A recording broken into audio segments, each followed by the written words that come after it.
Hi folks, Mark Donovan here again from HomeEditionPlus.com. Today I'm working on the next phase of my laundry room remodeling project. And so today I'm going to show you how to install a tile backsplash. So about a week and a half ago we had the countertop installed. It's a solid surface, Corian-like type sink top. We had the faucet and sink installed, and then I hooked up the plumbing last weekend. And so now we're ready for that next phase, tiling the backsplash. So we're going to show you how to do that. So this is the new solid surface countertop. It's like a Corian type material. And a couple of things I've done here is, number one, I've made sure with this square that the wall is actually square, which is going to really help out when putting in this tile and making sure there aren't any weird gaps in the corner. Over here I'm about to put a spacer in that's going to allow the cover plate to extend outward, so they can it's still attached to the outlet itself. And then lastly, I've cut these very thin, about 3/16 of an inch, 1/8 of an inch thick max shim, if you will. And the reason for that is I want the tile here to rest on top of that. And the reason for that is the manufacturer of this tile, of this countertop surface area, says it actually expands a little bit during warmer weather. So I'm going to actually install this tile about 3/16 of an inch higher than the surface of the countertop to allow that countertop to expand. And what I'll do is I'll put a bead of silicone caulk in there after the project's done. So we're going to install this tile along the backsplash area.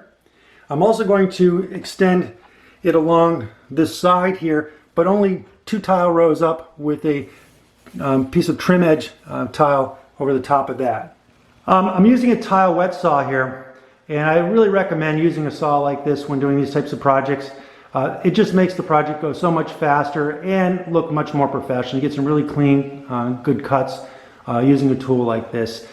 I bought this years ago. It might have cost me $125, $150. Well worth the investment. I've used it on many projects, and can't say enough about it, that it's I highly recommend using a wet saw when cutting tile. So I've just prepped the area, put some newspaper down on top of the countertop surface just to protect it from the mastic and any of the tools that could scratch it. And again, I also put on my shim along the back of the wall. Again, this is just a temporary shim. Once the tile is set up, I'll remove that shim and I'll have that gap, and I'll fill that with that silicone caulk. So I'm using these little spacers here to put behind the screws or the electric outlet plate, so that we basically extend the outlet forward a little bit, so that it'll come, the surface of the outlet will come to the surface of the tile. And now we're all set. We've extended the surface of the outlet out almost 1/4 of an inch to be consistent with the surface of the finished tile. Alright, so I'm putting in this tile adhesive with a 3/16 notch trowel. First I'm just going to spread it with the flat portion of the trowel. You'll notice I have a line here, and this is the height of the tile off the spacer, about 12 1/4 inches.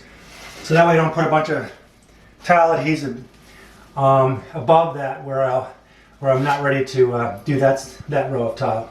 Now I'm using the trowel side, or the V side, to get the notches in. And this is again 3/16 inch notches. And making sure I don't have any low spots like that. Really want to make sure there's plenty of tile adhesive down, so those tiles really are secure to the wall.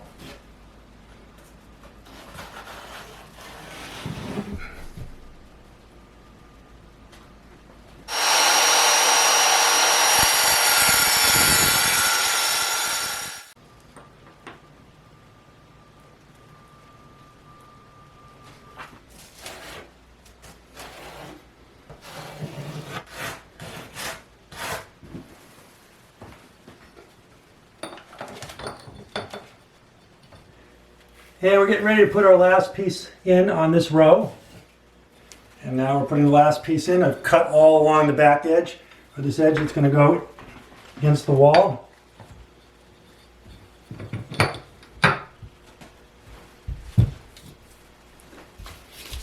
And this grout pad really works great for just kind of firmly getting an even pressure across all of the tile. And then we're just going to check now for the spacing and add more spaces where we need to, and we'll go to the next row. All right, we're starting our second row.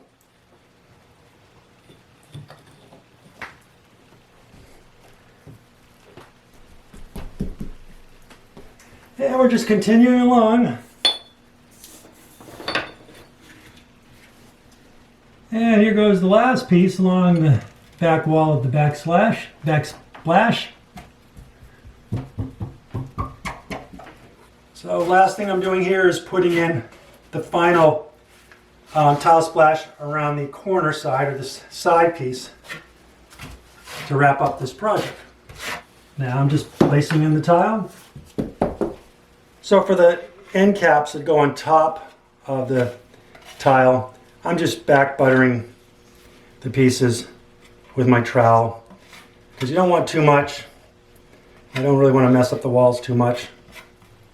And we just push it into place.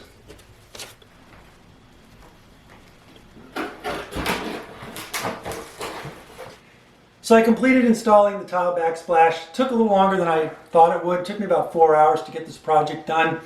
I would highly recommend again that you use a tile wet saw. It really sped up the process actually, and I had zero waste cutting any of this tile. I also highly recommend you put the shim along the bottom that you can remove out, so that if you're using any type of solid surface countertop, if it expands during the summer months, that it doesn't wind up cracking or messing up your tile job. Anyways, hope you enjoyed this video. If you did, please hit the like button, subscribe to the channel, and hit the little bell, and you'll get notified when I come out with a new video.